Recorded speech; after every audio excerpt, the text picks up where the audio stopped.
I live just outside of a tiny village in east central Wisconsin called Iola. And a lot of people have heard of Iola because every year they have an old car show there. Iola is a village of 1,301 people. And every year, thank you, every year about 100,000 people show up in the second weekend in July. So that's when a lot of us who live in Iola go on vacation, so that we aren't around for the old car show. But it's a wonderful event. But again, you can go to my website. You can see images from these programs. You can send me emails. You can send images as attachment. It seems like everyone's got more stuff and more questions about their stuff. So I'm happy to follow up on the programs. The other point that I always like to make at the beginning of my events is that this is not a buying opportunity for me. I never offer to buy or sell on a commission. It's just, there's nothing wrong with that. There's nothing wrong with someone, trying to find a bargain and turning around and making money on it. That's what an antique dealer does. I'm not a dealer. This is all I do. These appraisal events. Nope, that's fine. These appraisal events are all that I do, and I can barely keep up. I'm now booking programs 2 years in advance. I already have a program booked for. It's either, I think it's April 2015. That's the first one I already have booked for 2015. But this is I think my 6th or 7th or 8th program in Minnesota. I was up in doing programs for Washington County in Matamidi and Forest Lake and Cottage Grove. I was also down in La Crescent, Caledonia. I'll be in Fridley next year. I'll be in St. Cloud, I think. Yeah, I'll be somewhere. So I think I'll be in St. Cloud. So, but these programs have proven to be just amazingly popular, and I think part of the reason is that people know that I'm here to provide information. I'm not trying to pick up a bargain. We were talking a little earlier about Antiques Roadshow. I was back on the tour this year, which was always a lot of fun. And I was in Kansas City and Knoxville and Richmond, Virginia. So those programs will be airing in the new season will be starting in just a few weeks in January. So you may see me on the program there. And you can also, there are links to my videos from my website, right to PBS. So no matter how many of these programs I do, I never know how much I know until I'm presented with a question or a puzzle or a challenge. So let's see how much I know. Tom, Monkey. That's a lot of chair. Where did you get this chair? I bought it in an auction. Okay. Did they tell you anything about it? No. Okay. There was a company that made chairs that looked a lot like this called the Hunzinger Company, and they made chairs with these crazy spiral braces and arms and spindle backs, and they also made a stick and ball motif chair. This is, I think, mostly maple. Well, that arm actually looks like it's oak. Interesting. It has what's called an aniline dye to make it look like mahogany. Okay. But it's a less expensive wood. Now, have you done anything to the surface at all? No. If you were to, oftentimes people think that refinishing furniture hurts the value. In 99 cases out of 100, it doesn't hurt the value one single bit. However, in this case, because it has an aniline dye on hardwood, oak and maple, if you were to refinish it, it would come out a really, really bright, kind of an iridescent red, which I don't think would look very good on this particular chair. The back is all inlaid with little mother of pearl. There's some missing. There's a little paint decoration. if this was a signed Hunzinger rocker, and as far as you know, there's no signature on it, there's no label. No. Very few of them are signed. If this was a signed Hunzinger rocker, you'd probably be looking at $300 or $400 today. Can I ask what you paid for it? $35. $35? Yeah. Well, I think that was a good investment. It's a beautiful rocker. It's in great condition. It looks like it's nice and tight. There's been no repairs. There's been no breakage. I would say $135 is a fair price for it. So, thanks for bringing it. Thank you. Okay, Heidi, monkey. You brought me a big blue plate. I did. The blue plate special. How did you get this? I bought it at an antique store. You did. What did they tell you about it when you bought it? That they thought that it was an antique Chinese dish. Okay, okay. It's Chinese. I'm not sure how much age is on it. It's a Chinese, what they call transferware. In other words, all of this design is laid on like a decal, Okay. and then glazed over. And you can see that it was done fairly quickly. I mean, there are little breaks and gaps in the decoration, but you've got all of these wonderful spinning wheel designs all around, and the big flowing design. And then on the back, these are also a transfer. That was not done by hand. Oh. So I would say probably early 20th century, but I believe that it's 20th century. It's in wonderful condition. How do you use it in your home? Or do you It's just sitting there. It's just sitting there. Okay. This has what they call a dry foot ring. So there's no glaze there, and it's quite white. And I think that there's a way that age sits on a piece. I would think that if this was more than 100, a lot more than 100 years old, that there would be some discoloration. It wouldn't look quite that fresh. So I think what we have here is a Chinese transferware charger in a blue and white design, but less than, I would say, probably less than 100 years old. But still, I would still say early 20th century. So can I ask what you paid for it? $40. $40. Well, I still think that was a good investment. I don't know if you could double your money, but I think pretty close. Maybe $60 or $70 would be a fair price. This is a glazed piece. I mean, you could use this for food if you wanted to. It's not like it has a lead glaze on it or anything. It's a beautiful, beautiful plate. It's just that when you look at the design, this was made very quickly to look like a more complex or an older design. So the thing to remember about Chinese antiques and art and artifacts today is that the market, the Chinese market, is constantly changing and shifting. Chinese authorities just shut down a museum, a small private museum that had 40,000 objects in it because they believed that pretty much everything in it was fake. They just this just happened in the last couple months. So it's a lovely piece, and I think that you paid a fair price for it. Okay. Thank you. Thank you. Justin, Paget. Let's just set that up on the table. We were looking at this earlier. I love this painting. Tell me how you got this. I got this in Charlotte, North Carolina at a antique expo. Okay.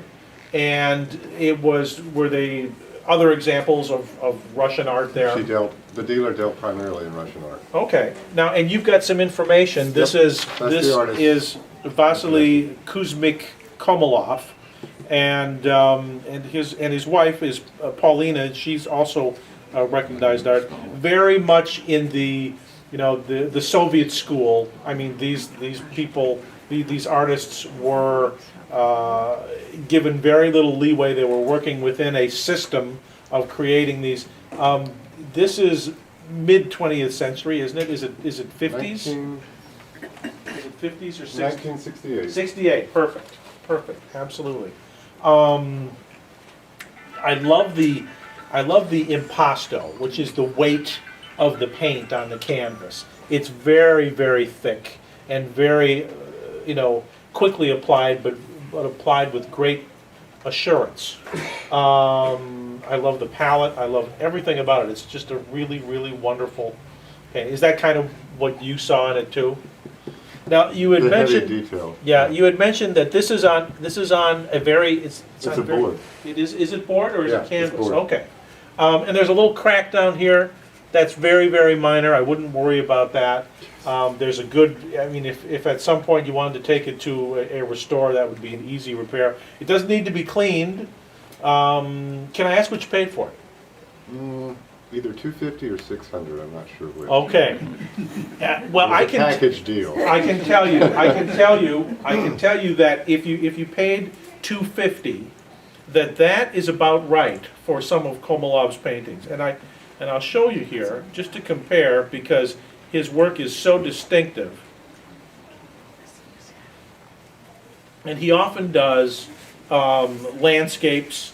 He does not always do portraiture. I mean, here's a little painting by Komalov, right there. Portrait of a woman, Lady in Winter, 6 by 10, and it's sold for $225. So tiny, just a fraction of the size of this. Very nice, but you can see then the style is identical, absolutely identical. One more here. I just want to show you this. Here's another one by. There again, same palette. He really likes those ochres and the yellows and the the earthy colors. He died in 1985, and that also sold for $225. So 300, 225. There's another one. I would say if your memory seems to think that maybe you paid as much as $600, I don't think that was a bad price at all. I think that would have been a fair price. I think it might have been a strong price. How long ago was this? 2005, maybe. Okay. Not too long ago. Yeah. No, it's a wonderful painting. I think I love it. I absolutely love it. Thanks for bringing Great, it. thank you. You betcha. All right, Lori Paul. It's a pin. It's a pin shaped like a violin. I was wondering if it was a violin or a guitar. I think it might be. It almost looks like a lute because it does have a hole, but it has the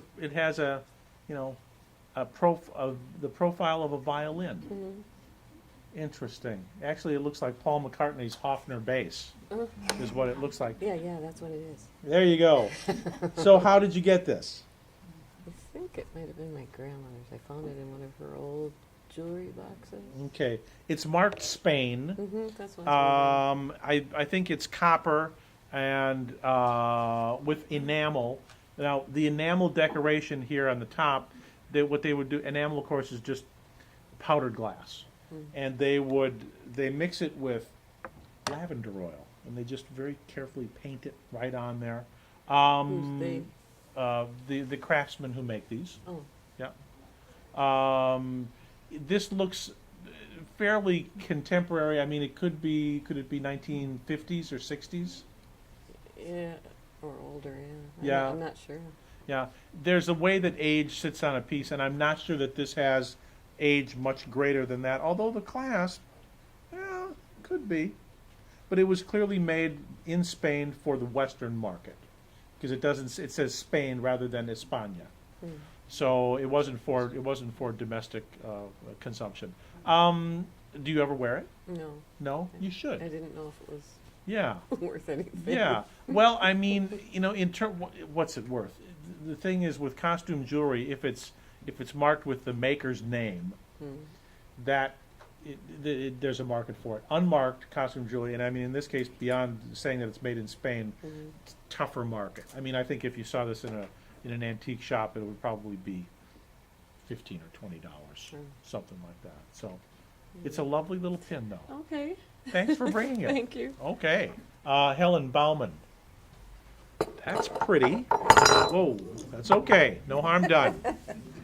No harm done. So how did you get this lovely little set? It was passed down from my grandma's. Okay. Well, it's marked hand painted and it says Nippon.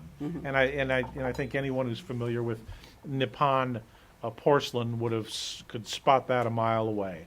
You know, Nippon, of course, is some people think that that's the name of the company that made it, and of course, Nippon is what Japan was called before the 1860s. Oh, So, in the late 19th century and then well into the 20th century, several factories were making beautiful Nippon porcelain. This probably dates from 1915.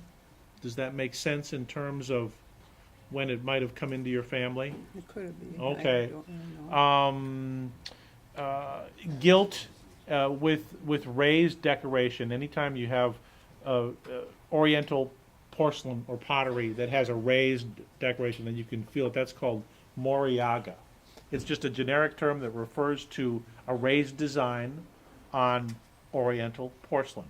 These have been well used. I mean, you can see the gilding is worn off the handles here. So I mean, it's not so often these just end up in a cupboard or in a cabinet and never get touched. This is all hand painted, and it's not a transfer design. It's beautiful. It's beautiful. So I mean, it's about 100 years old. Is it part of a larger set, or are these the only pieces you Only have? pieces. The only pieces. Okay. They're lovely. They're well worn, but they're in good shape. I would say if you saw these in an antique shop, you'd probably be looking. They'd probably be priced about $30 for the pair, but you'd probably be able to buy them for between $20 and $25. Okay. So, they're beautiful. Thanks for Thank bringing you. them. Thank Okay, you. Sharon Fassini. I know that this is a painting on copper. Right? It was in my father-in-law's family. It's been passed down. And that's pretty much all I know about it. Okay. Okay. Well, Except that they said it may have dated back to the Renaissance, so I don't know. you know, it's difficult.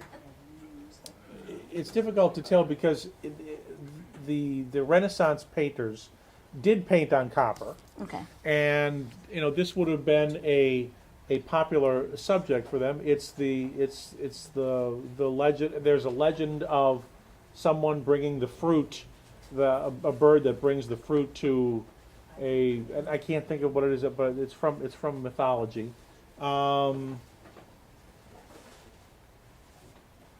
It's absolutely wonderful. So you've got the crow here bringing the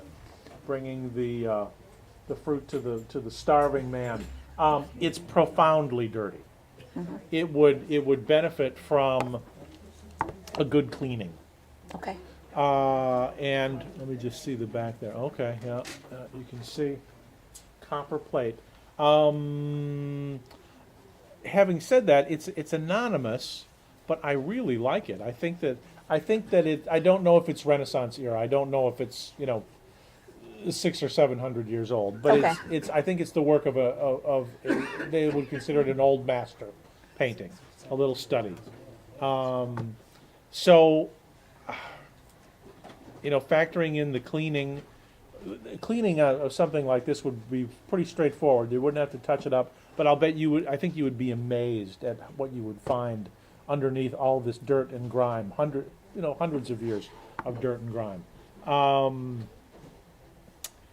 I think that's a wonderful little painting. If I owned this, I wouldn't sell it for less than $500. Okay. I think it's just absolutely wonderful. Okay. And I don't think it would cost that much to have it cleaned. I Okay. recommend a really good restorer in Milwaukee, Landmarks Gallery. I mean, this you could, put in an envelope with some reinforcement and mail it off to them, and they could clean it and send it back to you. Okay. Yeah, Okay, thank you. that's a wonderful little painting. Okay, Ernie, do you have a favorite of them? This one? Okay. This one I like. Okay, I think that's a good choice because this one is a pretty common transfer where not a whole lot of value here. This is very pretty. This is very pretty. So this is clearly marked on the back. Tiffany and Company. Yep. Is this part of a larger set? I have 12 dishes. You have 12 dishes like this. It says made in England, and there's a style number on it, and it says New York, made in England. This is Minton for Tiffany. Absolutely wonderful. How did you get this? Both of these are my dad's. Okay. Are they all in, They're in this shape. good condition? Yeah. Okay. I never used them. Well, and that's kind of the problem with beautiful pieces like this. And again, this is all decorated with enamel. You can feel those, and all the little roses here. Those are not transfers. That's all painted by hand. The gilding here is done with a stencil, but everything else is done by hand. The thing is that when you have beautiful china like this, if you can't put it in the dishwasher, Nope. and you can't put it in the microwave, the kids today have no interest in this stuff. They just want it, a little, quick and easy. They probably use a scouring pad. Oh gosh, wouldn't that be a crime? Still very, very, very collectible. Now this has a lovely gilt decoration all the way around the edge. And in general, when you come across sets of mittens, and you said you had 12 of these. Yes, sir. Here is 12 Minton 9-inch bowls, sold by Tiffany, right there. Yep. Now the decoration on these is more complex, but these sold for $125 for the whole set. Now that's just not enough. That's just where the market is for these, Okay. because of the point that we just made. But I think that because yours is a little more involved, a little fancier, I would say I'm going to double that. I'm going to say for the 12 of them about $250. Okay. $250 for the set. All right. They're just absolutely gorgeous. Thank you. Thanks for bringing them. Kristen. So I have this full set, Okay. the whole serving set, the plates, the tea set, the serving You've got dishes for 8. and it's got all the extra serving pieces. You said it's beautiful, and you know what? Because it's so simple. We should say this is Royal Doulton. This is lace point. This is a high-fired vitreous china meant to stand up to wear. I mean, this is not, bone china or eggshell. This is meant to could be used every single day. How did you get this? It was a wedding gift to my parents in the 70s. Sure. And when my father passed away, my mom gave me the set. So she had kind of been, over the years, collecting all of the pieces for it. And I've never used it. It's never been used just because I wasn't sure If if I should. No, you should use it. It's beautiful stuff. But again, it's not the kind of thing that after the dinner you have to put it in the sink and wash it. You can't put it in the dishwasher. You can't put it in the microwave. Things like that.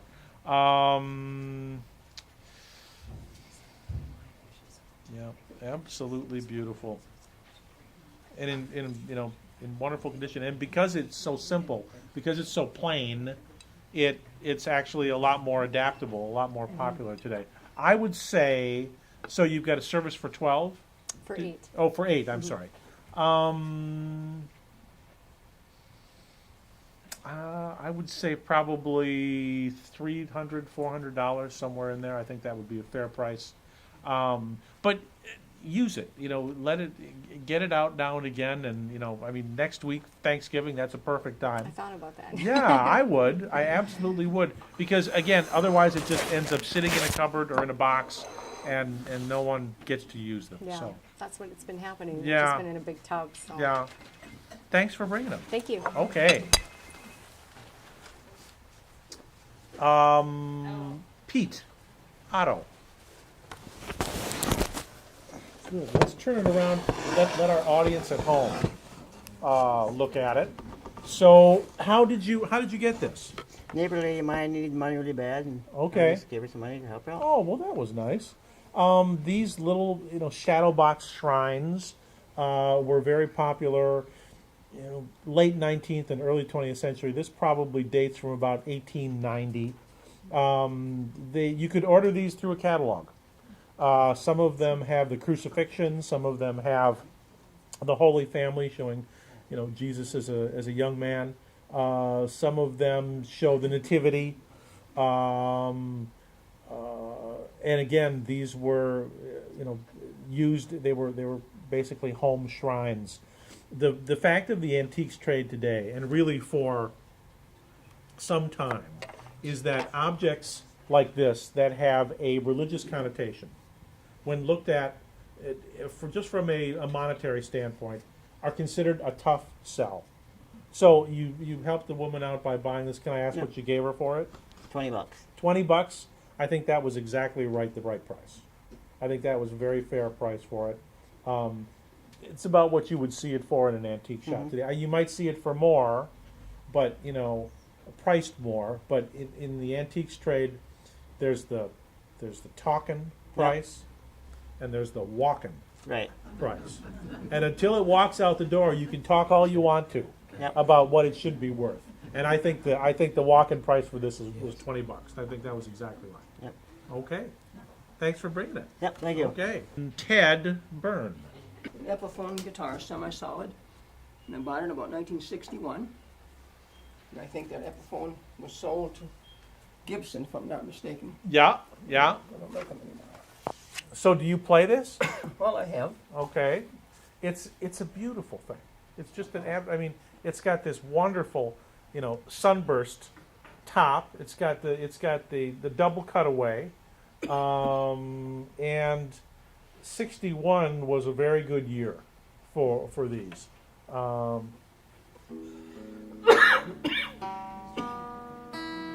Hey, that's pretty good. It holds its tune. I'm just going to ask you to hold that right there. Now they sometimes call these. Is this the Casino model? Do you remember? Yes. Because the Epiphone Casino is a very, very highly regarded guitar. Yeah, I think it is. I can't quite tell. but Okay, it looks like it says okay. Casino. But this is a semi-hollow body, electric, and I love the sunburst finish. The condition is just amazing. So whenever you played it, you must have been pretty careful with it. Pretty much. Good. 61. That was a pretty darn good year. So this is the double cutaway. They reproduced this in the 90s. So do you remember what you paid for? You bought it new? You bought it new I in bought it brand new, yes. in 61. Yes. Do you remember what you paid for it? I think it was about $250. $250. Well, here's one, a Casino. Now this one's from 66. Doesn't have the pick guard on it, but it has the let me see the front again. Yeah, it has the collar. It has the right color. It has the double pickups. This has the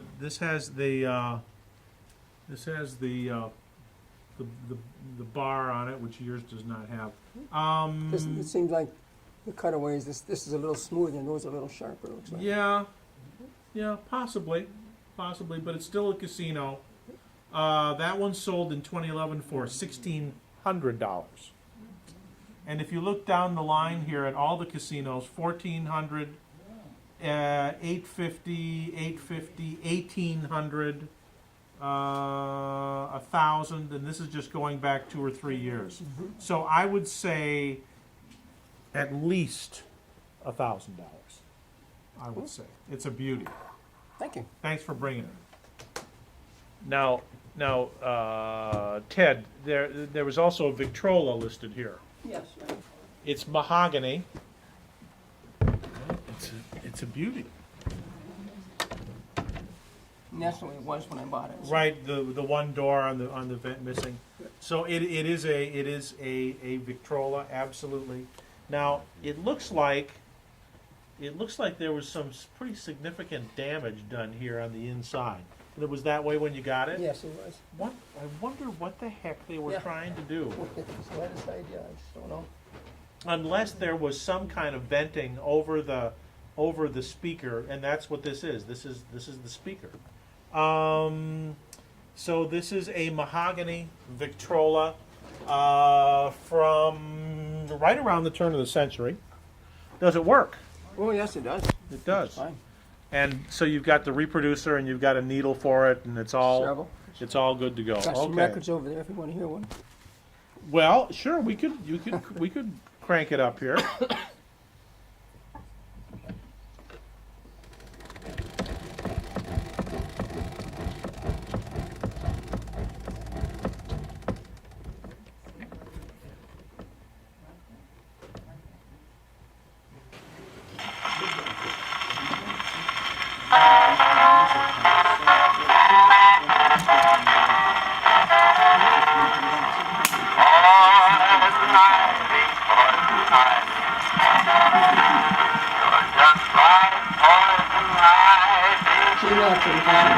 Pardon? It is Gene Autry, absolutely.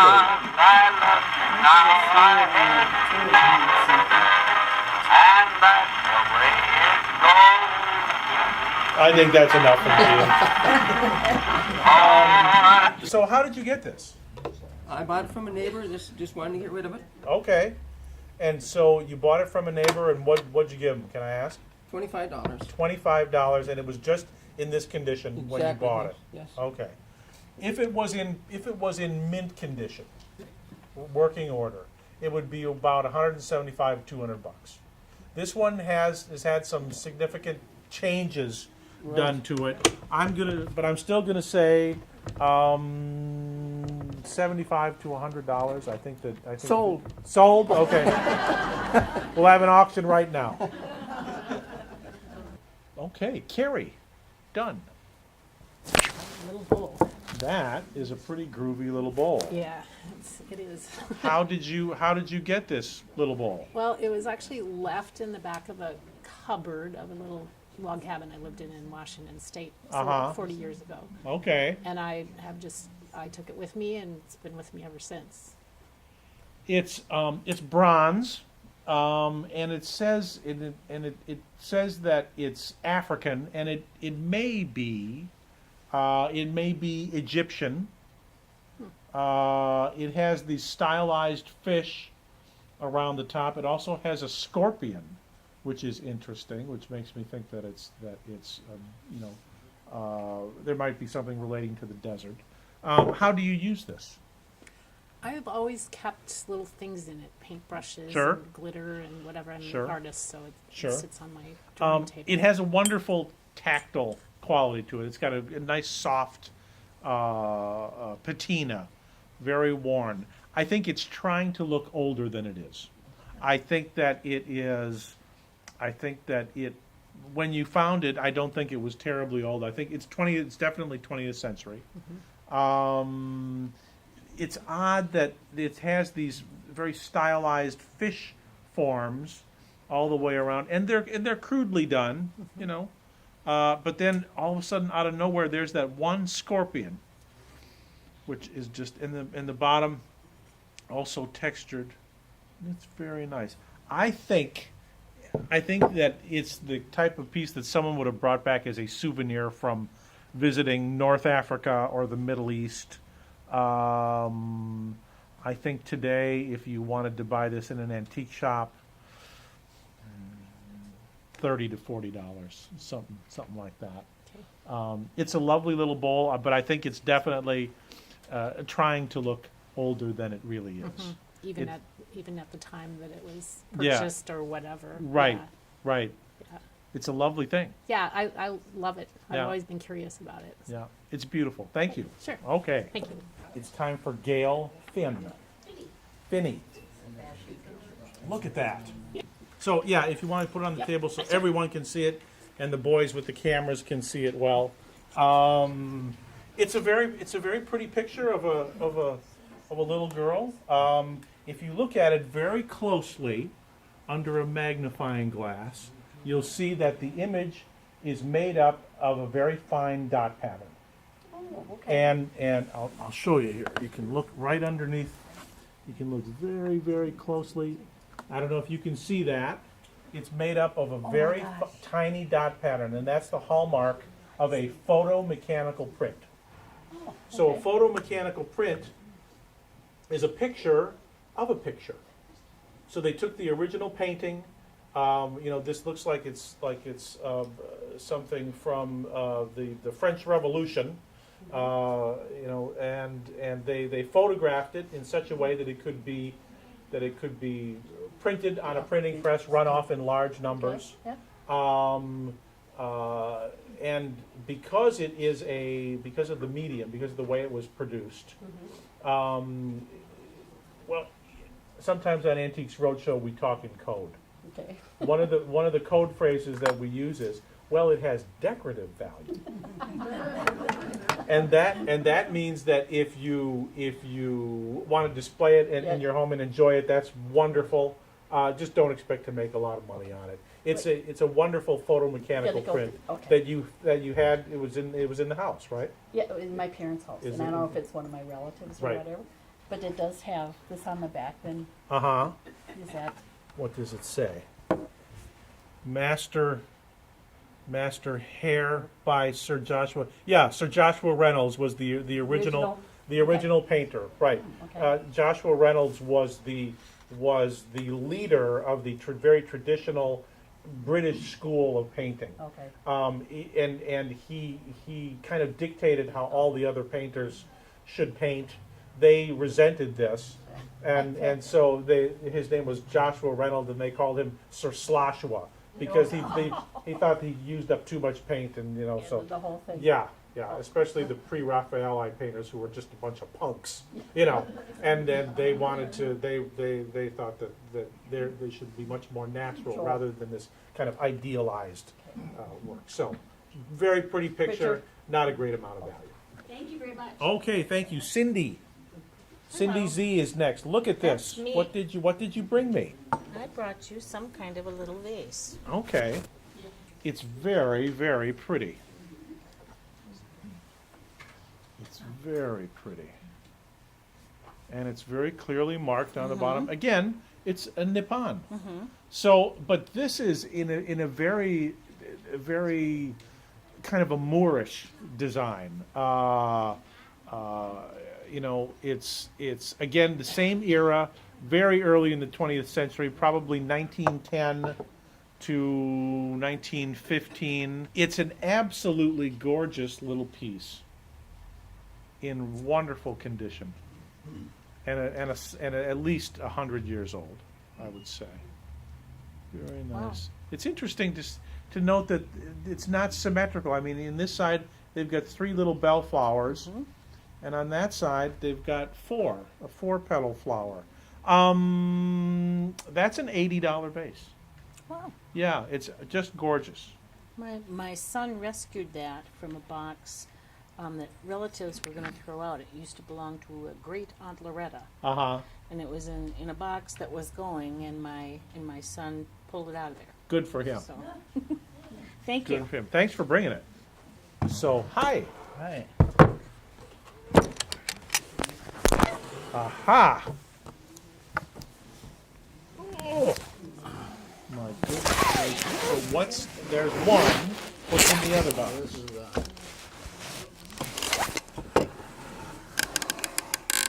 bunch of bones. Okay. Oh, cribbage boards. Sure. And these are all These are all walrus, I think, I think so. ivory.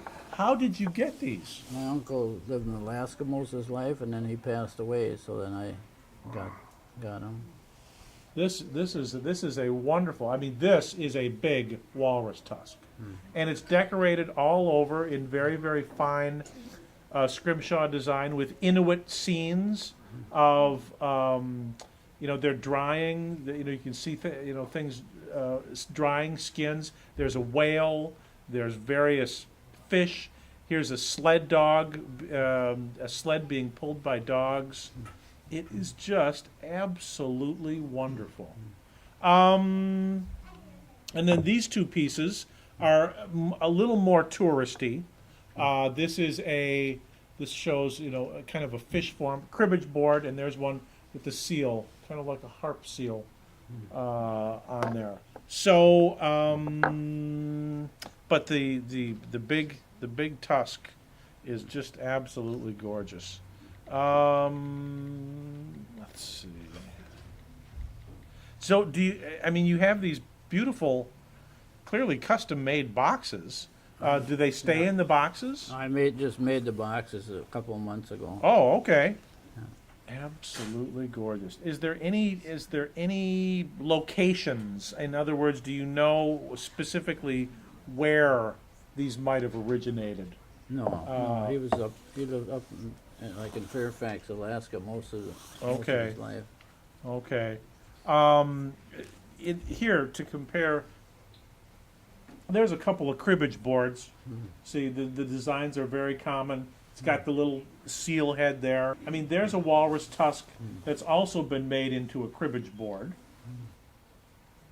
I mean, here's one where and you can see the same degree of discoloration that you have here. This one has a bear, it has a seal, it has a lot going on.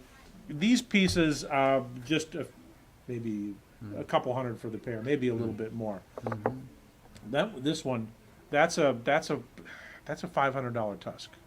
Maybe a little more. Maybe a little more. All right, now Lee Ellison.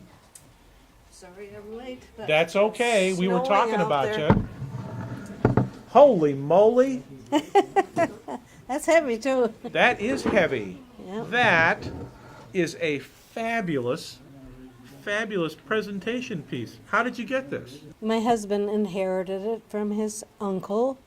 His uncle's name was James Ellison, and I believe he was a millionaire. Because he lived on Lake Harriet Boulevard, I know. I never met the man. And we've had it 60 years, and it has an E on it for our last name. That's all I know. I suspect it might be Mexican. It could be. It could very well be. It is a beautiful example of a silver overlay vase. And it is heavy. This is all sterling. Yeah. Sterling silver. It has not a mark, a sign or a signature. Oh, isn't that frustrating? It is. The Mexican silversmiths in Tasco, Mexico, would have done work of this quality. I think it's more European. It's very much in the Art Nouveau style, which would be European, 1890 to 1910. Does that make sense? Yes. In terms of But it is so big. It has these 3 handles. It's a very imposing piece. How do you display this?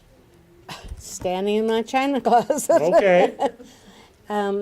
It's very fragile, and I believe that it's the difference between the temperature, like if you put some warm water in it, right, you hear that glass crackling. Yep. And so if I put flowers in it, I have to put another jar inside it with the water. Right. And then don't put a water. And right now it's very cold. Yes, I thought that. you wouldn't want to put anything. You wouldn't want to put anything in it now. I'll hold it close to me. That's a good idea. It is just an absolutely gorgeous example of turn of the century silver overlay. It's a big, imposing. It's the kind of piece that someone would have presented.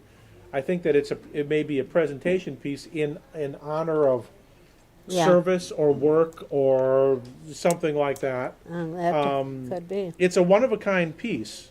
I mean, here's a big, gorgeous silver overlay vase. What does it say about this? Hold on, and that was a few years ago.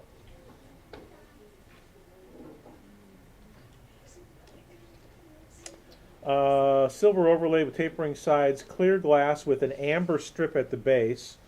Deer in forest, no monogram, 14.5 inches tall. The height is about the same as this one. That sold for $300, but I think this one is better than that. I absolutely love it. I absolutely love it. I think I'll give you the paper bag and the plastic bag, and you can take it with you. Well, yeah, I'd love to own it, but as I said in the program, I never offer to buy or sell on a commission at my programs. Yeah. So, between $400 and $500, I would say. It's just fabulous. Thank you. Thanks for bringing it. I'll take good care of it. Please, I know you will. I know you will. Oh, it's freezing cold. Yeah, that's okay. Just keep it warm. Thank you much. Okay. Let's see. Bob Sellers. Look at that. Look at that girl. Interesting. So how did this come in? How did this young lady come into your life? 60 years ago, I painted a lady's bathroom in a hallway. Uh-huh.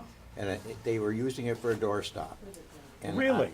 I said, boy, I would like that. She says, if you paint the steps going downstairs, I'll give it to you. As a bonus. Yes. Isn't that something? So I've had it over 60 years. Well, it's a I don't know if it's bronze. No, it might be. It might be bronze. Sometimes these pieces are made out of what's called spelter. And spelter is a inexpensive alternative to bronze. It's lighter weight, but this has some good heft to it. It does have some.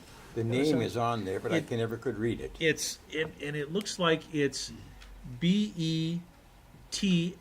I wonder if it might be BELLI. Hold on here, just a minute. It's it dates from right around the turn of the century, 1890, and it was at a time when many French artists were doing pieces that honored peasant life and working and rural life and farm men and women. And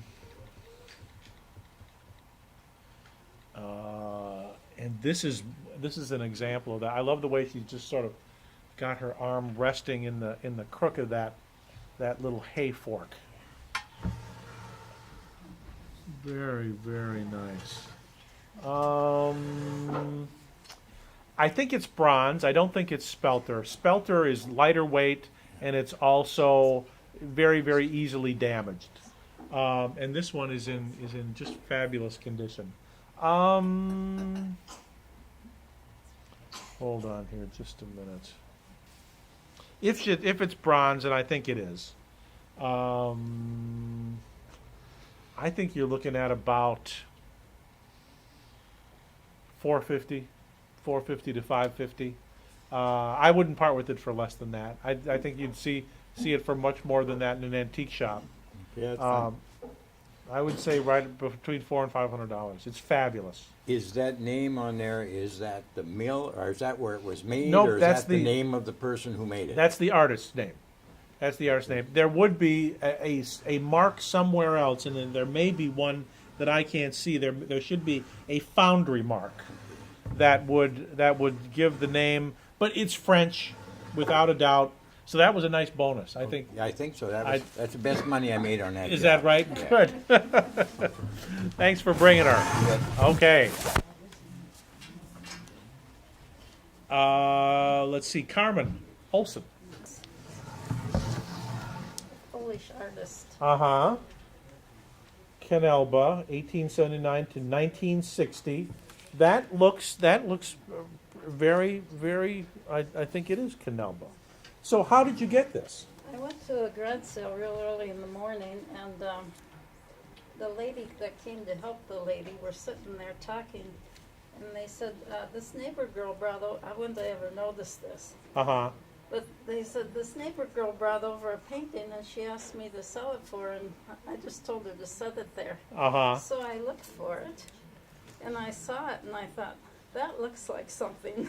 It does look like, Yeah. I mean, you've got the child in the little, And in the so paper I says, hat, how much? yep. I asked her how much you want for this. She says, oh, $1. I said, sold. well, it's a very sweet little image, and it's the kind of image that this artist, Raymond Canelba, is known for. Pictures, sweet pictures of children. I'm guessing that this was probably printed and framed in the 1960s. So it's not real. It's not, well, if you look at it very closely under a magnifying glass, you can see that it's the dot pattern. So it's not an original work of art. It's a photomechanical print.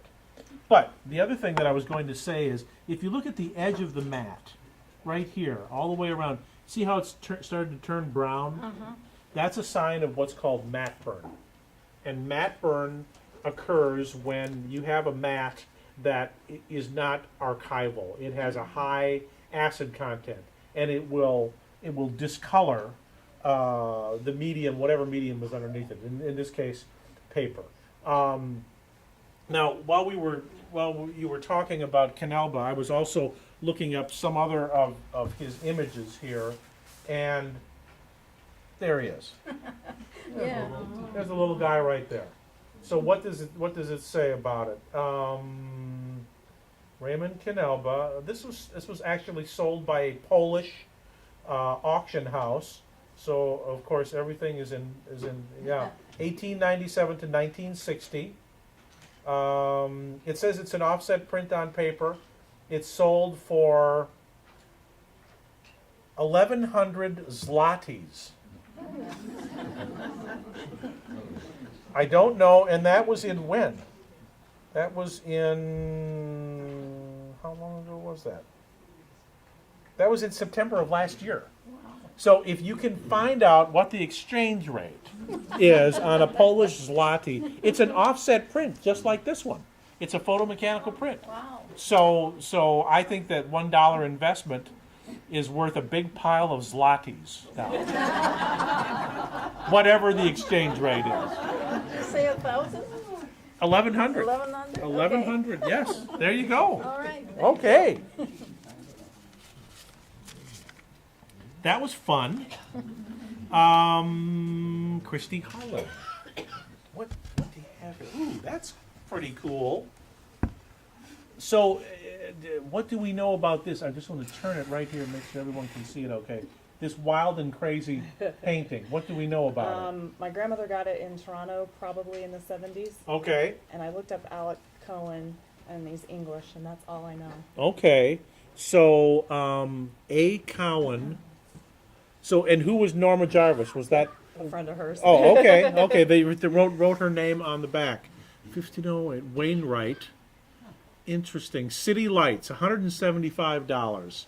So, it's marked A. Cowan. So, what the A stood for what? Alec, A-L-E-C is what it says on the front. It's very, very, very 60s. It's painted on canvas that has been stretched over a piece of plywood, which is interesting. Let's hold on here just a minute. Etchings, paintings are out there. Alec Cowan is a pretty well regarded artist. Do you remember what she paid for it? Well, it says 175 on it, but I don't know if It that's says what she paid or not. 175. A painting like this by Cowan sold not too long ago for about 200. I think it was 200, either 200 and 225 dollars Canadian. Now the Canadian exchange rate is pretty good right now. I know that much. Mid-century modern is such a hot category right now. This would work beautifully in a mid-century modern room. I would say, right around $300 probably. I think that's, it's not for everybody. No. I mean, it's not do you like it? It's not for me. It's not for you, okay. I would say, given Cowan's track record and the fact that it's a mid-century modern piece, I would think that you would be able to find a buyer at about $300. Okay, Cool. thanks. Thank you, Christy. Elizabeth Emerson.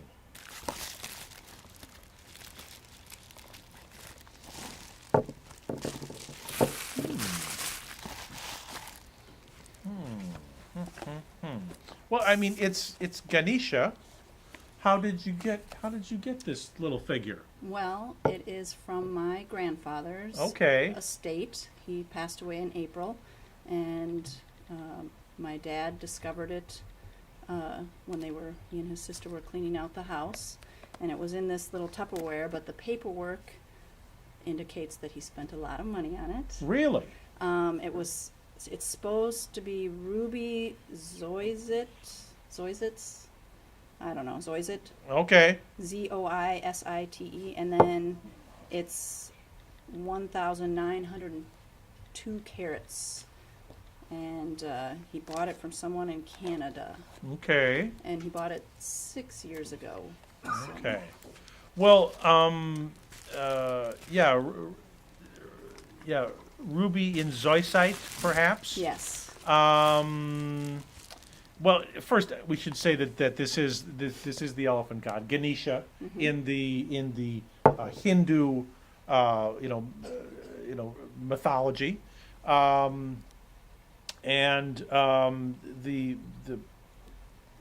you come across this pretty regularly. It's again carved Ganesha. I mean, there's another one right there. I didn't expect to find one quite that quickly, but it just popped right up when I looked for it, and it's ruby in it may be zoisite or zois. Yeah. There may be a French pronunciation there. Zoisite.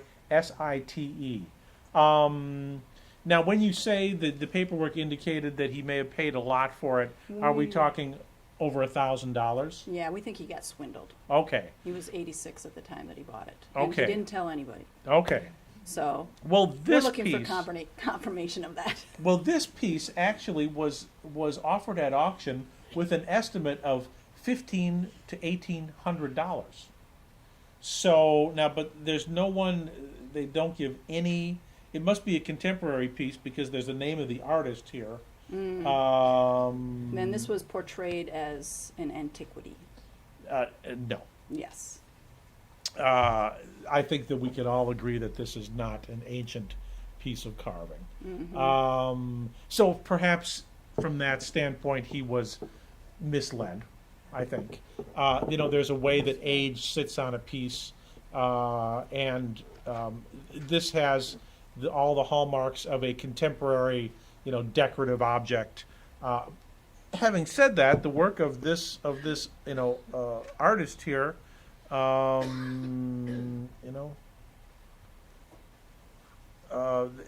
it did not sell for that much, but they estimated $1,500 to $1,800. So, but I would say,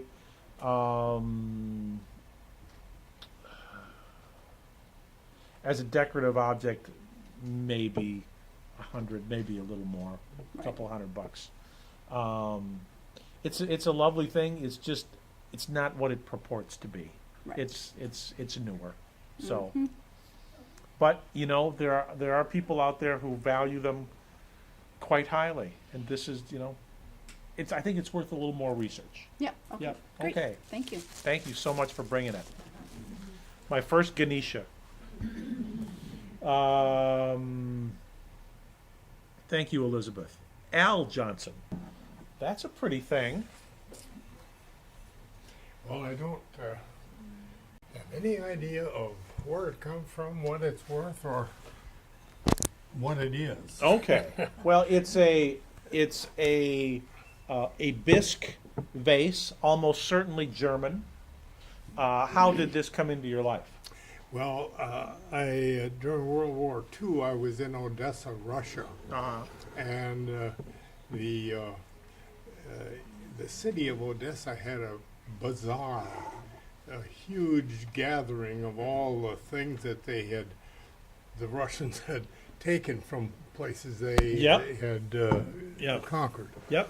And you could buy at this bazaar, you could buy a marble or a camel, or they had it all. Sure. And I saw that my mother collected vases, and I decided that she probably would like that one, which she did.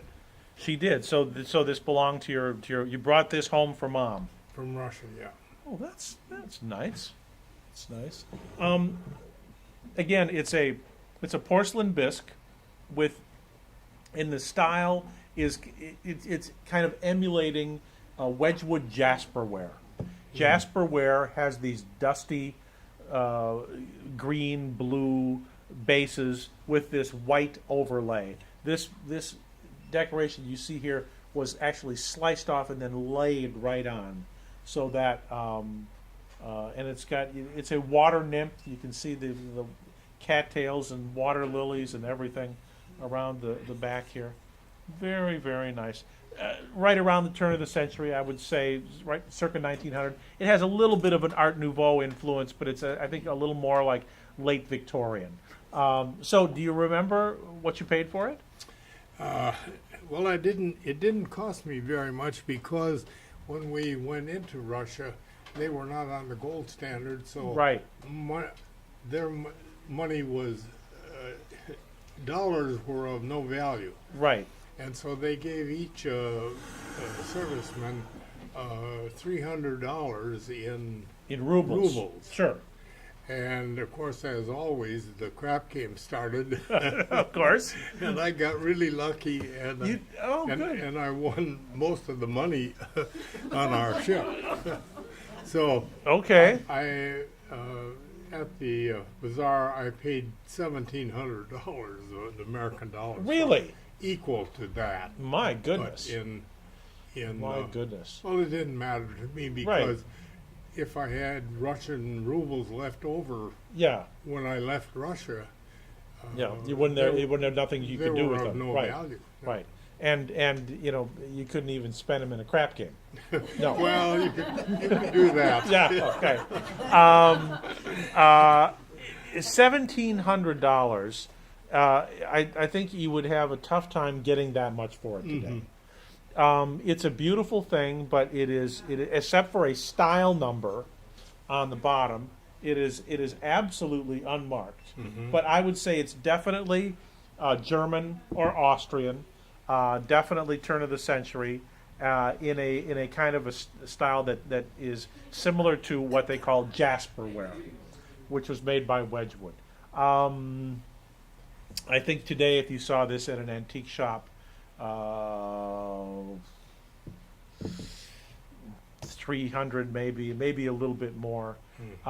It's a beautiful thing, but and your mom liked it, and that's really all that matters. She enjoyed it very much. Yeah. And now it belongs to you again. Now it belongs to me. Okay. I nursed it all the way back from Russia without breaking off all the handles. Amazing. That was quite an undertaking. Absolutely amazing. Well, thank you for bringing it. Thank you. Okay. Stephanie Lindemann. Hi. Oh, that's pretty. Well, I have tried to look online to see if I could find the history of it. I was not able to find the manufacturer. Okay. And it is on here. Yep. Yep. How did you get this? It belonged to my mother. I don't know where she got it. Okay. I mean, it's a big, beautiful, probably a churn. Right. It would have had a lid, and it would have had a dasher. and it's marked on the bottom, or I see on the top here. I think it says Thayer and Clark. If you wet it, it shows up better. Oh, it does, doesn't it? And Clark, Stone. I think it is Thayer. New. What is it? I think it's New Ipswich. New Okay. Hampshire, maybe. Well, it's a wonderful example of salt glaze stoneware from the late 19th century. Designs like this have a hierarchy in terms of the popularity of the decoration. If it's just a stencil or if it's just a very simple flower, that's the least popular. This one is a beautiful cobalt bird on a branch. And so that's kind of like in the middle. The most expensive of these are decorated with deer, larger animals. various other animals. Human faces are very, very rare. Those are the most expensive. Deer, but birds are pretty good. Birds are pretty good.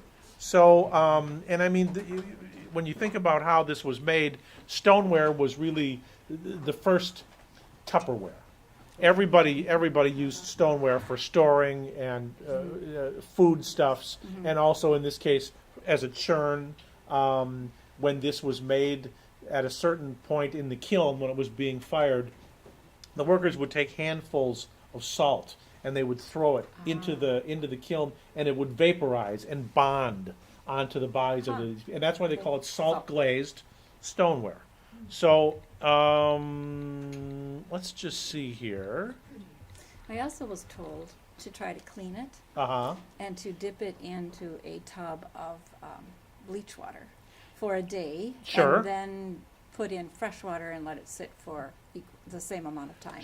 And I tried that, and nothing happened. Nothing. It didn't take any of the white, or whatever it is. Well, I mean, I think that looks like a hard water. That looks like scale. It might be lime. You can also use vinegar, which would be, that's another. I did not try that. Yep. There was an N. Clark that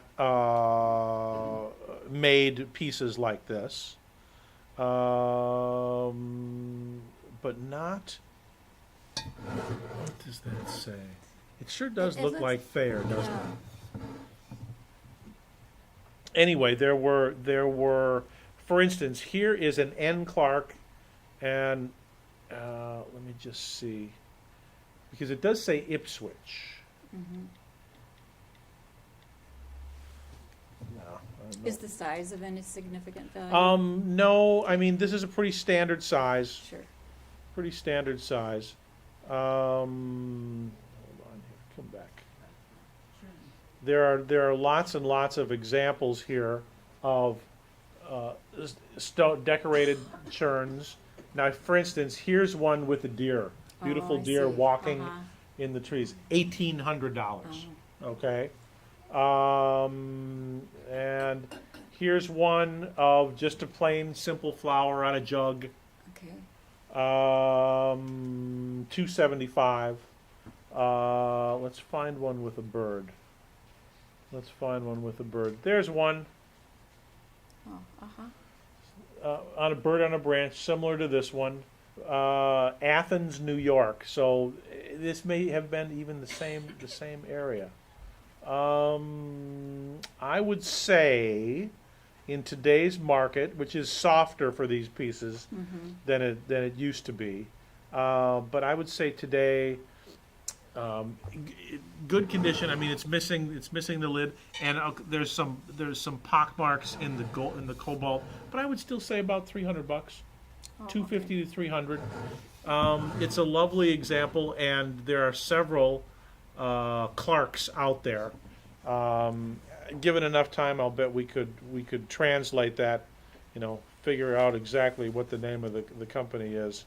The fact that it says New Ipswich helps. So, nice example. Okay, Thanks for bringing it. Thank you.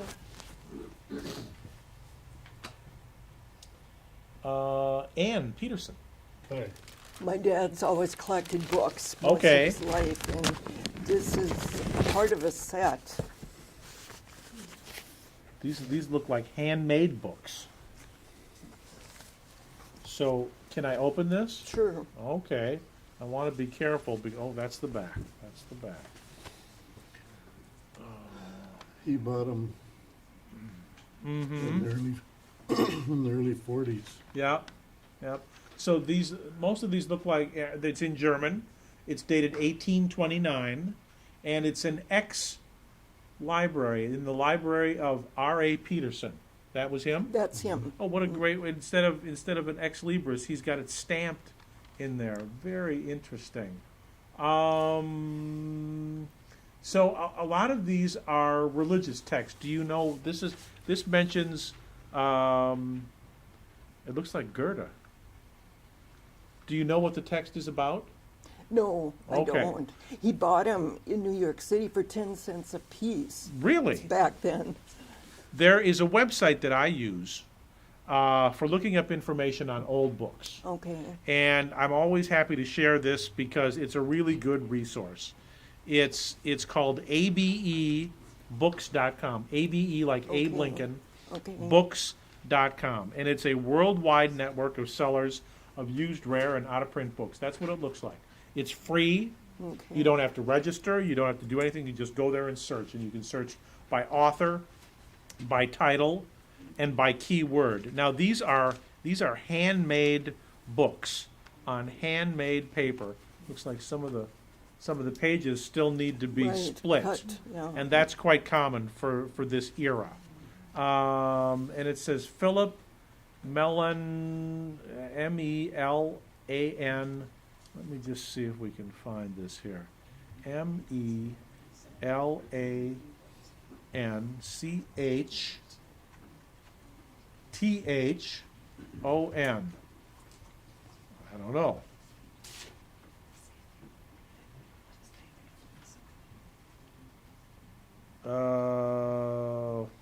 They are, good heavens, there's a lot of them out there.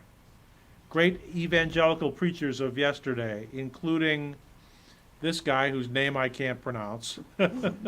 So they are religious texts, and most of these are.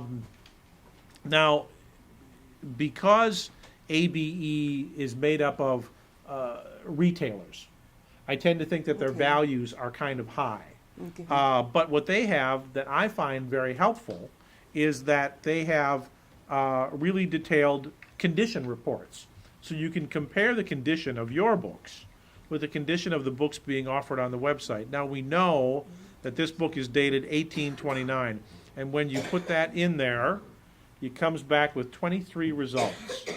Now some of these are new reprints. I want to see if I can find an early one. Yep, they're all in German. Hold on here, I just want to see if I can find one like this one. In 3 volumes, so you've got 3 volumes here. Someone is asking $114 for a set of these books. But the condition is all written in German, so I can't tell you what the how to compare the text. I think that he was a smart buyer to acquire these. I don't think that they're worth. I mean, that would be $30 a piece. That's And that's 30 only plus. 3, aren't there 6 total? Yeah, There's yeah. 6 in the set. We've got Yeah. 3 more at home. Yeah, yeah. And this says 6 and 3, 6, 5. Yep, Philip Melanchthon, if that's how his name is pronounced, with Goethe, and there's Goethe's name. It's actually Goethe. So you can look that up there and find more ABE information books. about abebooks.com. Okay, Okay. great. Thank you very much. Thanks for coming, Lila Engstrom. That's me. Then you're next. Thank you. How are you this evening? Well, I'm having fun. How about Good. you? I am too. I Good. enjoy this. Everybody having fun? Yes. Good. Good.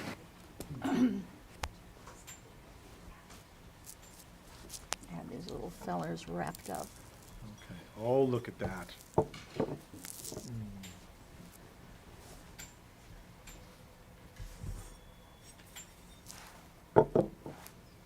Those guys are pretty sweet. Aren't they? How did you get these? My mother-in-law, we were cleaning her home out quite a few years ago. They belonged to her sister-in-law, and I believe they were sold in White Rock, Minnesota, which is a little wide spot in the road not far from here. Okay. In an old general store. And she said that when she was getting rid of some of her sister-in-law's things, that an antique dealer came to the house, and of all the things she had sitting out, she wanted these. And she said, no, those aren't for sale. And she said, I would love to have them because I think they're worth quite a bit. Now, this is a long time ago. Right. So I was always curious. Well, they're absolutely gorgeous little figurines, and they're clearly marked. Except, well, I should say they're marked. It's just very, very difficult to see what the impressed name, unless you happen to know. No, I don't. What it says. It's possible. Yeah, they've got to be German. And they're definitely German. But, oh man, it is so hard to see the name. They're really, really gorgeous. I like the colors. The colors are beautiful. They're actually kind of almost a Majolica style. Really? Yeah, but they're bisque. They're porcelain bisque. They're German. Hold on here just a minute. They are absolutely fabulous.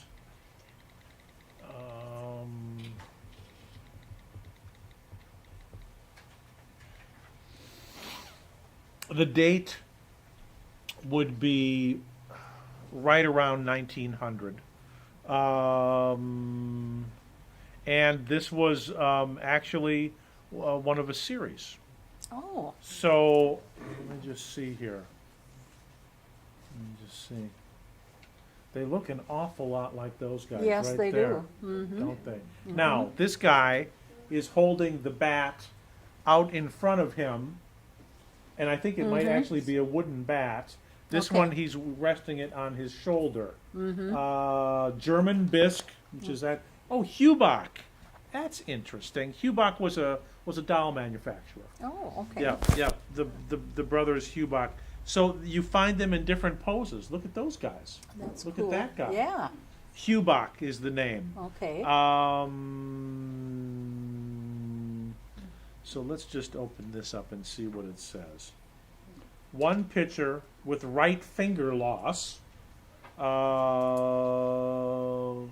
not. I'm not getting it to open up here.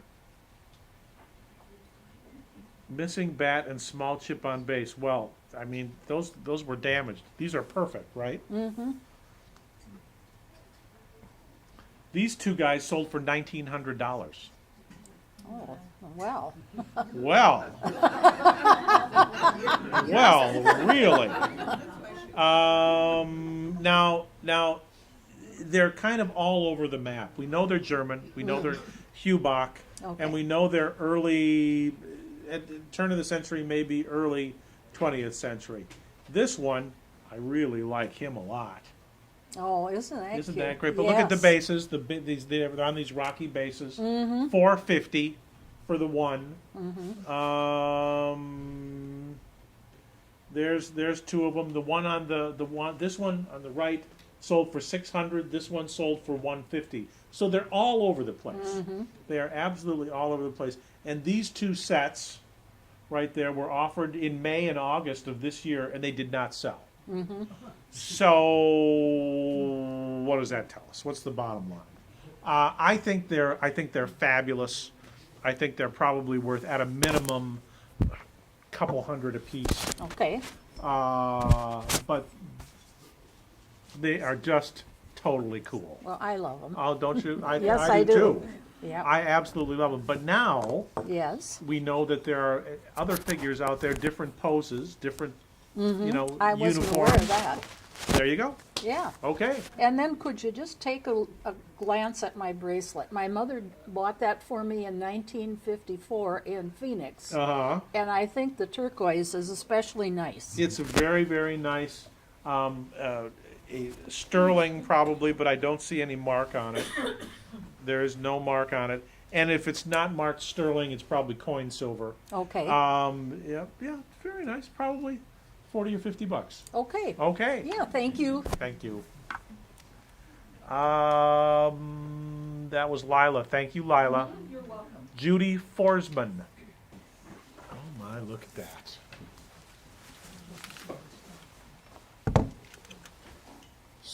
So how did you get this? Salvation Army for $5. Really? It's on the back is written Skansen, Stockholm, and Seglora Kirka, perhaps. Maybe that's the person who did this wonderful needlepoint. Boy, the colors are just amazing. Aren't they nice? You know, so often when I see these, they're faded or they're water stained. You know, and this one is in fantastic condition. Yeah, absolutely, absolutely. So how do you display this in your home? Oh, it's hanging in the kitchen. Okay, not in the sun. No. Not in the sun. Good. No. Good. The thing to remember about these, and this probably dates from the 1960s, I would say, is that when this was framed, the glass and the needlepoint are in contact. There's no spacer, so it's easy for things to get trapped in there, for dust, moisture. You know, so, but I mean, again, the condition of this is just absolutely gorgeous. You paid $5 for it. Yes. I wish I could say you could add a zero to that it's about a $50 piece. It may be not quite that good, maybe $25 or $30. Okay. Looks good on the wall. Good. Thank you. Yep. Dallas. Forsman.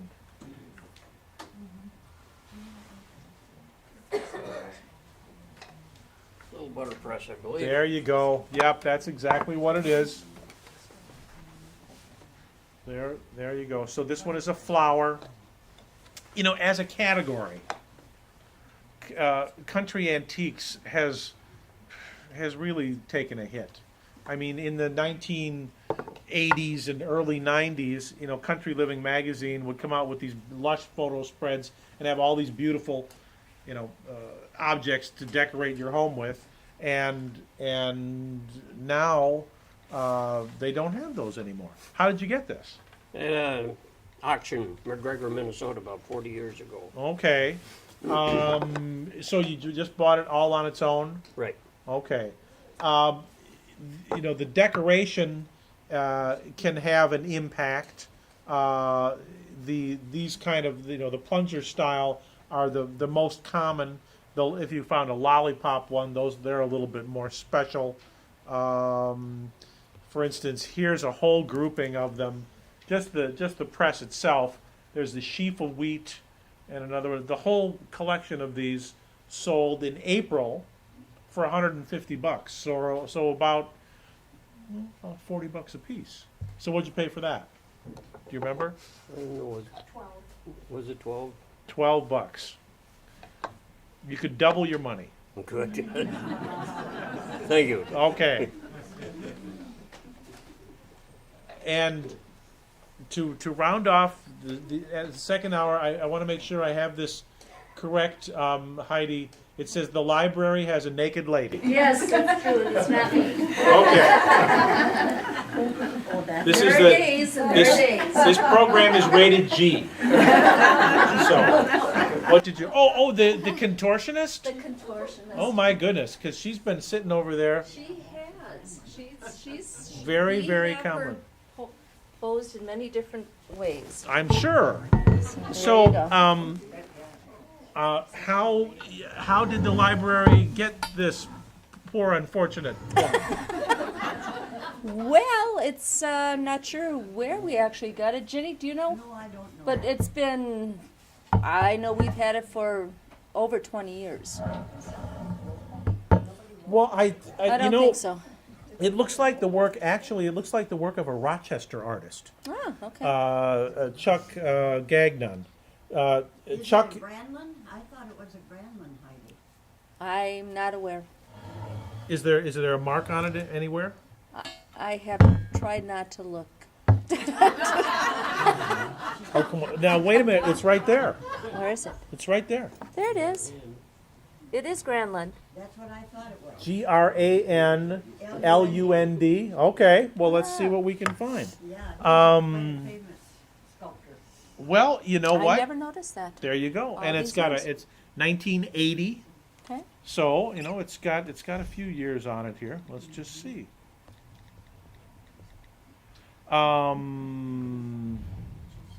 She's, you know, I think she's designed to turn. Let's see. I think you had her just right. No, like maybe that. like that. Yeah. I think that's how she's supposed to go. Okay. Ouch. I know. I'm telling you. Oh, let's see. Paul T. Granlund. Now I'm waiting for this to open, and it's not opening.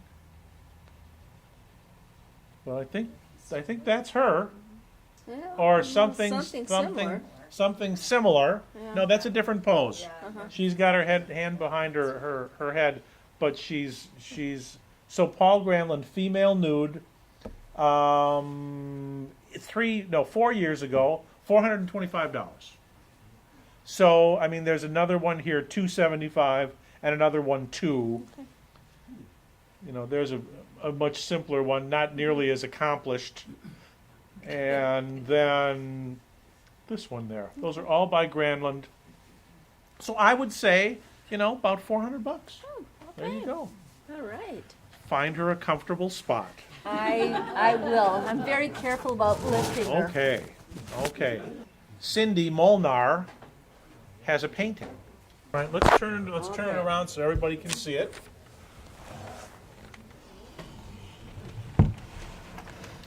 And I can't read the signature. My in-laws bought it at the Walker Art Gallery probably 40 years ago. Uh-huh. And I can't read the signature. It's so a silk screen. Silk screen. Yep. And it looks very, I was going to say 60s, but I see here there's a date on it that says 57. Uh-huh.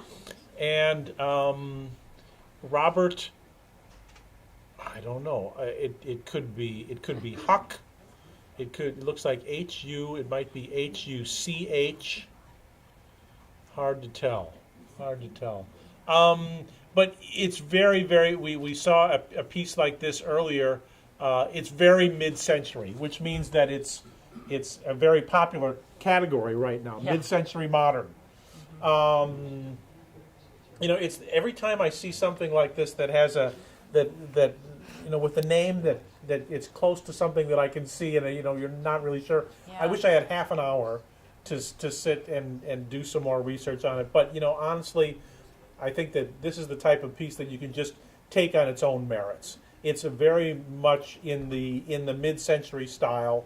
It would go perfectly in any, you know, in any room decorated with furniture from IKEA today.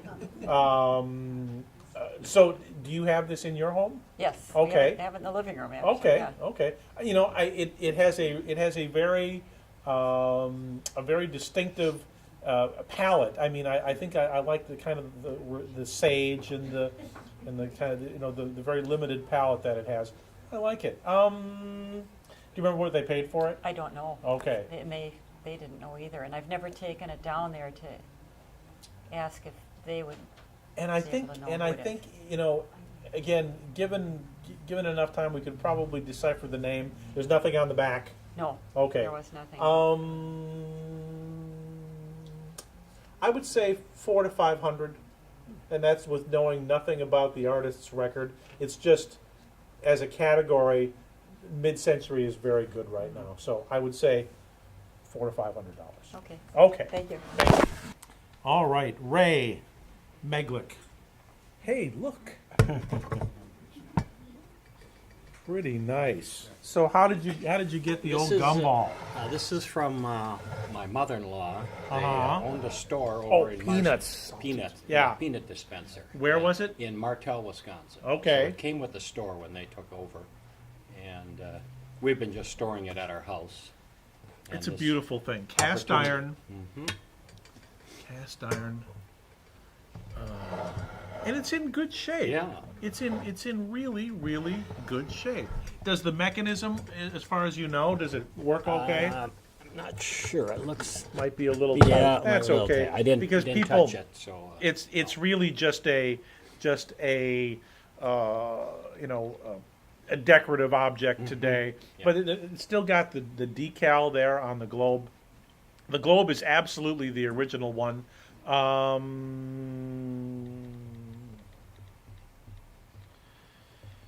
Let's see. And the date on it, I would think would be 1920s, probably. I mean, here's one fancier, a little fancier, and it's got the gum in it. But Yeah. if you look at the base, you look at the flare, and you can Yep. see right there, patented. So this is the exact same base. The top is a little bit different. They're just storing gumballs in it because it does say peanut machine. $300. Okay. I would say, when was that? That was in 09, so maybe $200 to $300. I would say. It's a gorgeous thing. Yeah. Thanks Very for good. bringing it. Thank you. Okay. And Sandy. This is metal. Boy, is that screaming Art Deco or what? Yeah, There are it's some really things cool. that are kind of whisper Art Deco, and then there are things like this that scream Art Deco. So this is also as a category, coin ops come in three basic, classifications. There is a vending machine, there is a trade stimulator, and there are gambling devices. And they all together they make up coin ops. But this one has a chain that you pull. Yep, and it works. Does it? pulls, Okay, I don't want to pull it. I don't want Yeah. to pull it too hard. No, it says nickel Okay. on it, but I thought it was peanut, but do you think that's what it is? Or? I don't think that there's enough. This couldn't have held too many peanuts. See, the globe on that one, you would have had a lot of peanuts in it. So let's just see here. Have you done any research on it? No, I haven't. Great original form. Let's just, and again, absolutely late 20s or early 30s. Sometimes these are very, very, very fancy. There's a double one. Look at wow. that. And with the decal and everything. But what does it say? 1 cent coin op. It does say peanut. See, there's a single one. Wow. Now, there's a handle Yeah, missing from the top. Yes. But look at the colors on that. In 2010, the pair of those, and that's a side-by-side, sold for $250. $100.25. I would say $100 to $125 for this one. Very cool. Thanks for bringing them. Well, thank Okay. Greg Shea. What do you got? Well, I've got 2 of these. Okay. They're signed prints by Justin Wells, who is a Oklahoma artist. Okay. And from what I've found out, his studio, his home, and everything burnt down in '01. A lot of his originals were lost. Really? I've researched. I have not been able to find either one of these prints Okay. in his catalog. So I think they were probably in his studio when it burned. Okay. And I think that was in 2001. Well, they're very much in the they're very much in the 70s style, and there's a couple of reasons that I say that. I mean, one of them is dated there 77, but there's another one, and we talked about this earlier, and you're starting to get a little bit of that here, is matte burn. If you see the edge of the mats, they're starting to turn brown. They have a high acid content, and so they will tone or discolor the paper that's underneath them. So, how did you get these? I bought them at a flea market Okay. in probably 1990 Okay. in Fort Worth, Texas. Well, they are of in pretty good condition, except for a little bit of a little matte burn issue. Let's see here. Original watercolors by Justin Wells, and we should say that he died in 2008. He's no longer with us. Right. Here's an original, and again, it's a cowboy themed. There's an original one there of watercolor. Another one, horses, right there. The one with the cowboy sold for $160. The one of the horses sold for $70. So what'd you pay for these, may I ask? $2.50 each. $2.50. Well, I think that was, because they are numbered prints, they're signed and numbered. I mean, this was an edition of 200. It looks like for both of them, so that there's more of them out there. $2.50 a piece. Well, that was still pretty cheap. I would say $40 to $50 each. Okay. I think you did just fine. Yeah, I do too. Okay. You enjoyed it for a long Thank time. you. Thank you. Thank Thanks you. for bringing them. Yep. All right, that was Greg. Charlotte Shea. I'm nervous. Oh, don't be nervous. It's just not very often I get to share my rocks with. Oh, okay. Well, that's very nice. And we just don't know if these are just so common that they're not worth right. Or if they should be given to a museum or something like that. So you have a large, I don't think this was a weapon. I think this was some kind of a grinding tool, but it would have been attached to a stick. How did you get these? Are these all field finds? These are all field finds. Okay, and that's typically where you would find them. I mean, this is a grinding rock. This is as well, I'm sure that there are some small local historical societies which would love to have these and would show them off. Where did they come from? This one is from out by Lake Bilsby. It was Okay. found in a flower bed, digging deep. Really? Yes. This one and these two are from around Winnebago, from when my husband was a little boy. Okay. And this is from around Jackson, Minnesota, Okay. from when I was little. Okay. Yep. That's a scraping tool. We've had them for a long time, and it's so kind of ridiculous. But, but yet they are real parts of our history. These are all very early Mississippian culture. I mean, these pieces are thousands of years old. I'm sure. They're all pre-Columbian. You have various.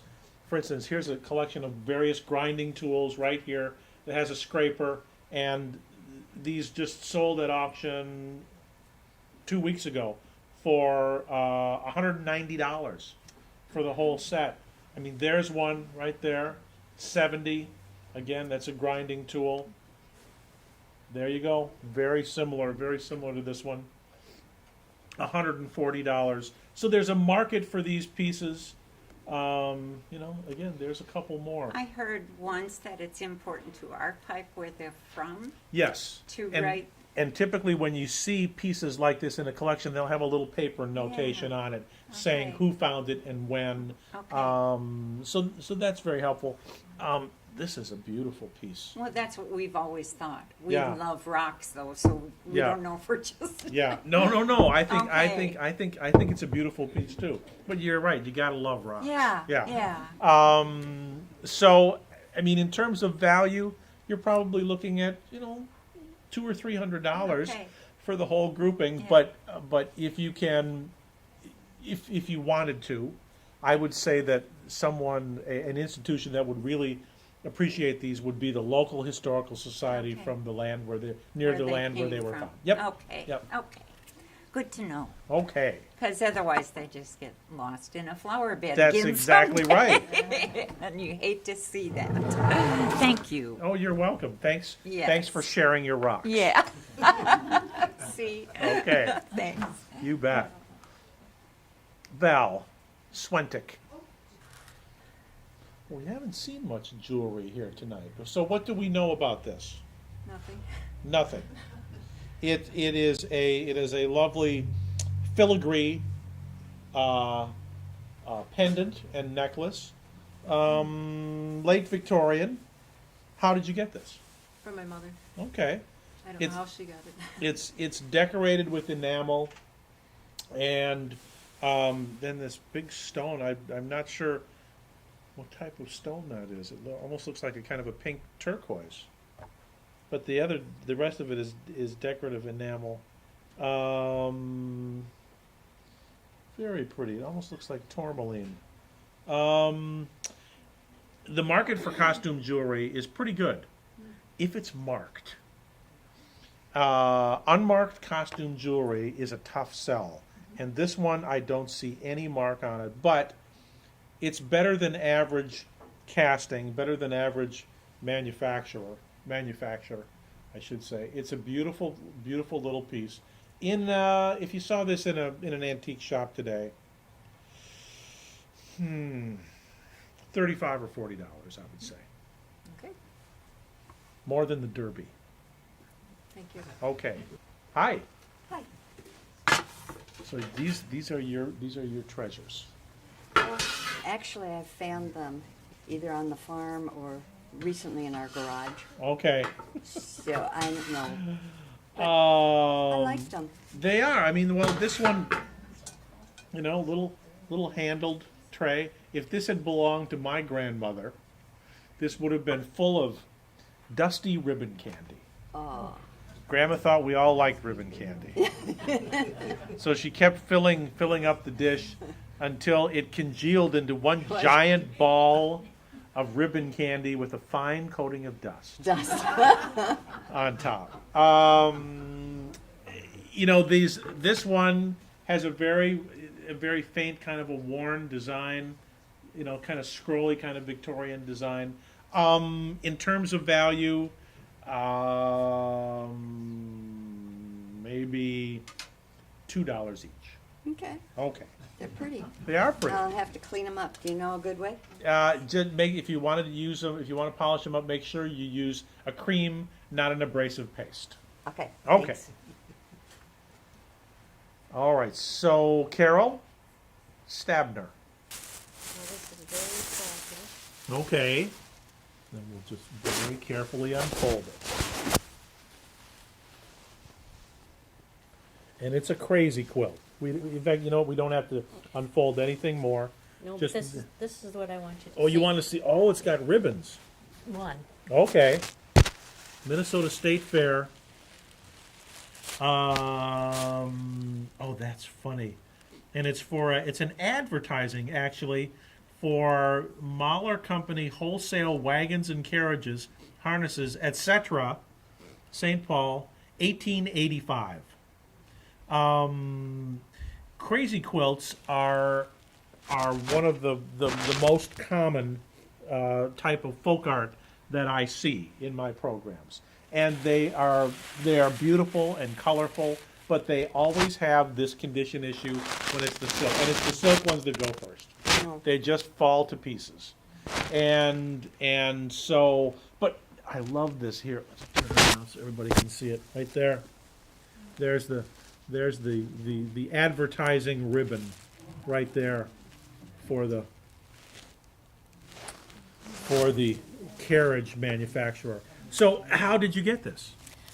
I work in a thrift store and it came into there. Oh, okay. It's a beautiful piece. It does have condition issues. The conditions I guess. that it's stained, it's fallen to pieces in spots. The date is, very clear. I mean, we know that it's at least 1885, but it looks like it's about 1885. It's a summer weight quilt, and it's been well loved. And I think it's had most of the value loved right out of it. I think the only thing that's value is this. I think the only thing is that one beautiful ribbon, which is still in pretty good shape. So, typically a crazy quilt like this in this type of condition, maybe $30. Even if it was in mint condition, if it's very rare to find a crazy quilt that comes up to $100 anymore today. But you know what? I think for that one alone, that ribbon alone, $30 is about right. Okay. Okay. What did you bring me? Well, Oh my goodness. An old car. That is an old car. That was buried in the desert. In the dirt. Oh my gosh! So how did you come by this? Well, my husband found it probably digging around or excavating Okay. when we lived in the country. Okay. And our biggest question is, can it be cleaned? And how you would. I think that the time for restoration on this piece has passed. Okay. It's but having said that, it's still just it makes a wonderful kind of sculpture today. But in terms of putting money into it, no. I think it's gone round the bend. Okay. Yeah. So a wonderful. I mean, it's a 1930s, sedan. Don't know who the manufacturer would have been. No, and there's some emblems in the front and Yeah. in the headlights, but Yeah, it's yeah. real tough to. Yeah. Some little kid was playing in the dirt and forgot it, left and Okay, so it's a 1930s. That's, but yeah, it's definitely Okay. 30s. all right. Thank Okay, you. thank you. Well, it's like a little knee hole desk, they would call it, because of the little cutout there. But do these open? No, they don't. They're just Just the you know. backs open, the shelf on it. Oh, I see. Well, that's odd. When this was made in the 1930s, the furniture companies were just throwing every design motif they could think of at this. So you have a very, very kind of formal design. You've got this kind of faux grain painting to make it look like, in fact, that may be a photographic effect on there. How do you use this? We just got it in and reset stuff on it, plants on it. stuff Sure. like that. Sure.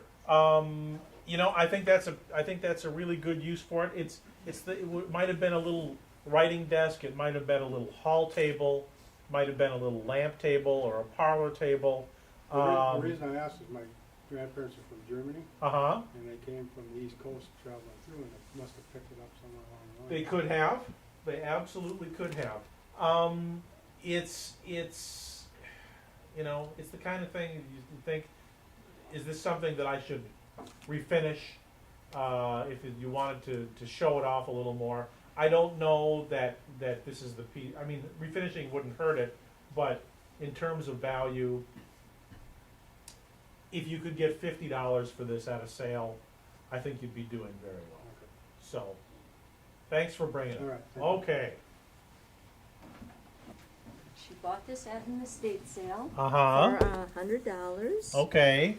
She was told that it was from 1930. It was a wedding gift, Okay. and that it supposedly hung at the Walker. Okay. If you would hold that for me. I will do that. Thank you.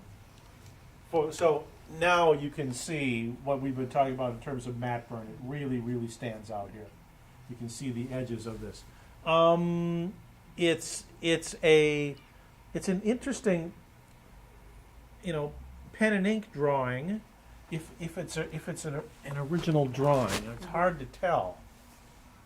It's hard to tell. Yeah, I think it looks like an original work, and there's something that might pass for a signature or a monogram down there. On the back, it just has Lexington Art, New York, framers.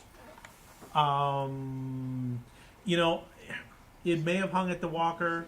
It may be by a well-known artist. It to me, it doesn't. It's not a strong image. And so, without knowing anything about who did it, who created it, I would say, as an original pen and ink drawing, maybe $50 or $60. That's I'll tell her she got had. well. Well, you don't have to tell her that. Oh, yeah, I really will kind of enjoy doing that. Okay, well. Far be it from me to blunt your enjoyment. Okay. This is a pot, a vase that we picked up at a local antique shop. And there's nothing on it, there's a number on the bottom, but Right. we were told that they think it was bought in North Dakota. That could be.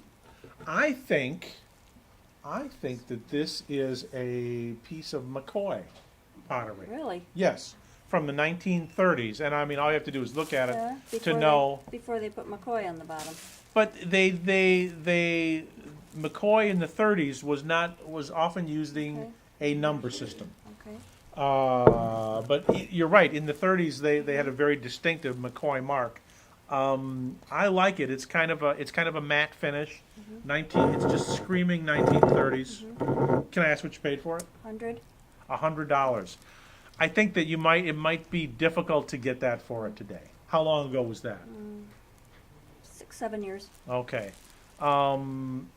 As a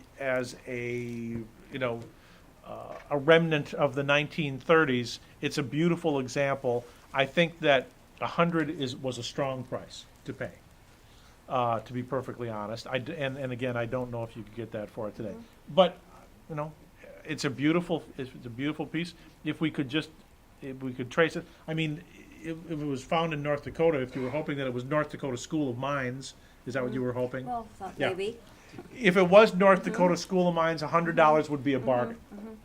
But they would not have used a numbering system like that. And that's a dry foot ring. That's a McCoy foot ring, I'm pretty sure. Well, I was more interested in what it was than the value. So It's I'll go a look in some lovely McCoy books. 1930s vase. Thank you. Thank you for bringing it. Okay, Mike and Katie. Look at that. So what do we know about this? Well, we really don't. We think there's a signature right there, but Yep. we don't know Yep. who it is. Yep. So we were just curious to learn more about it. Sure. How did you get it? An auction. An auction. Okay. It was probably done in, I would say it's relatively new. That's what I was thinking. These fabric spacers were all the rage in the 1960s, but I think this is more like the 1980s. Okay. At the earliest. It was done fairly quickly. It's the kind of painting that would have been, frankly, the kind of painting that you might have found in a furniture store. Okay. If you go into the Can we furniture switch out for the other one then? Just Pardon? kidding. I brought two because I didn't know which one to bring up. but Okay, that's okay. So this one's not as exciting as maybe the other one is. I don't know. well, that's okay. This is pretty exciting. There is a what looks like a signature there in the along the shoreline. I'm not sure what it is, but this would have been done fairly quickly. And again, furniture stores need paintings like this so that, to decorate their walls, so that when people go in to buy their bedroom suites or their living room suites, they say, well, you need a sofa-sized painting, and that's what this is. So what'd you pay for it at the auction? Oh, like $25, I think. That's about right. Okay. I would say that was a fair price. Okay, thank cool. you. Yeah, thanks. You bet. Okay, we haven't seen too many books tonight. That one, that's pretty. I've looked up online. I found the book, but I haven't seen that one. That one is very pretty.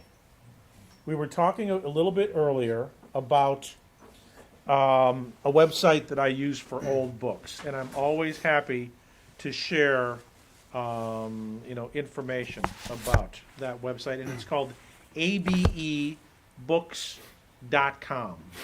Now, this one, I like the it cover looks like page is it looks missing. like there's a few pages missing in the front.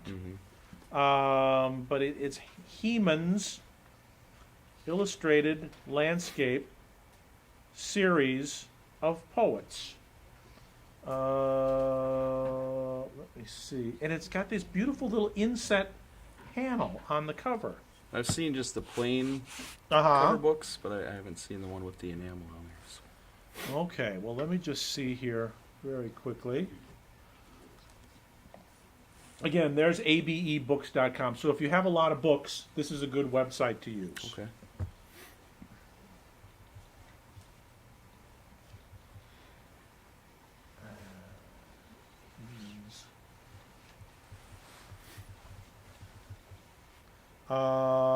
Felicia Hemans is the name.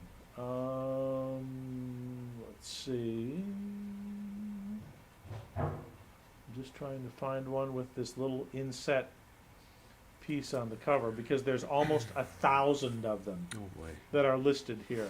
But again, what ABE Books does is they have very, very detailed condition reports, so you can compare the condition of your book with theirs. I think missing pages, the gilt page edges are good, corner bumps are pretty serious, the binding is okay, and if you look, right, you can just see someone reaching up and pulling it out. You do it without even thinking it, but that's what happens to the top of the spine. Maybe $15 or $20, I would say, for Okay. that one. And then These Shakespeare. These are all just Yeah. different volumes, but Okay. they seem to be old. So. They are old. Collier. Yeah, this was a subscription series. They're okay, but they're I would say just a few bucks a piece. Okay. Okay. Perfect. Thanks for bringing them. Thank you. Okay. Well, was that the big finish, Heidi? That was it. That was it? Well, thank you all for coming. I hope you had fun. I know I did. And again, please take my cards and I hope to see you again at another program. Thank you all. Thank you. Thank you. Thank you. Thank you.